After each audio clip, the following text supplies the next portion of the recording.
Hi and welcome to my channel. Today I'm going to show you how to take the engine of the Solex 3800 apart. This engine belonged to Solex that I'm currently restoring. I've already taken the frame apart, washed it and get it ready for sending off to sanding. But before I can send off that to sanding, I need to take off the last few parts from the engine here, clean that up, then I can send that off and then I can focus on the rest of the engine. We're going to start by removing the gasoline tank. It's mounted with 3 nuts, one here, one under, and then one behind the cylinder here. Then next we're going to take off the gasoline pump. We're going to take off the flying wheel and take it from there. It's pretty easy. If it's first time you're doing it, maybe do some pictures on the way of your on-mount, so you know where all the pieces goes again. But as I said, it's pretty simple. Follow this video if you're not done it before, and I'll guarantee you'll be able to do it yourself. Before we're going to remove the last bolt, then we're just going to remove this pipe from the gasoline pump, because that's the one attached to the fuel tank, and that's off. We're going to remove the last one. We can take off the gasoline tank and continue our on-mount.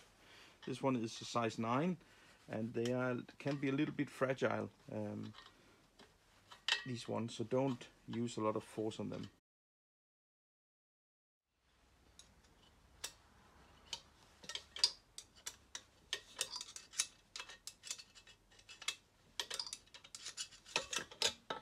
And then we have the gasoline tank off. There's still a little bit of fuel in it, so just put it here on the side, make sure nothing runs out on my working table, and we can continue the disassemble by removing the fuel pump and the flying wheel.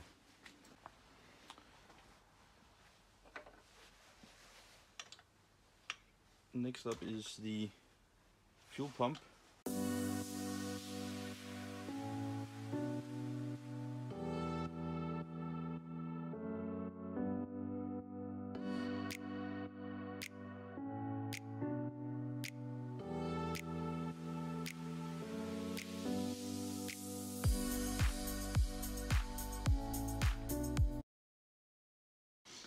The fuel pump is actually very simple, and as you can see, towards the engine block there is this white thing here, this diaphragm.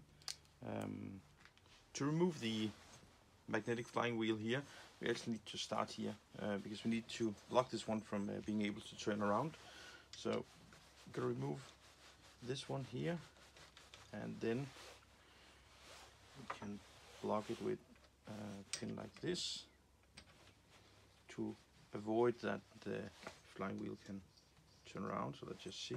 So now it's locked there. The next thing we can do is remove the cover here. It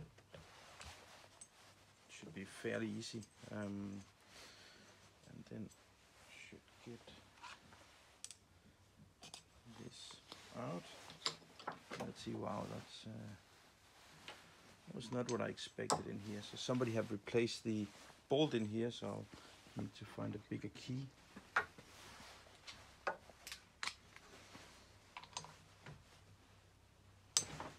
So we're going to remove this one, and then it would be tempted maybe to just try to pull out the flying wheel, but you don't want to do that.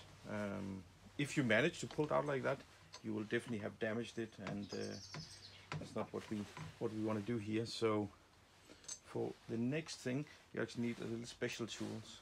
You need an extractor for the flying wheel. It's a very simple tool.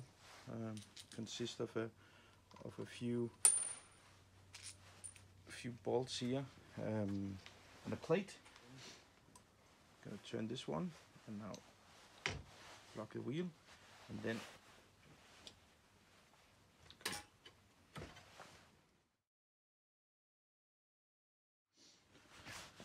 I had to put some nuts on this one because my key in this one basically broke when I tried to get it out. It can be really difficult to get it out.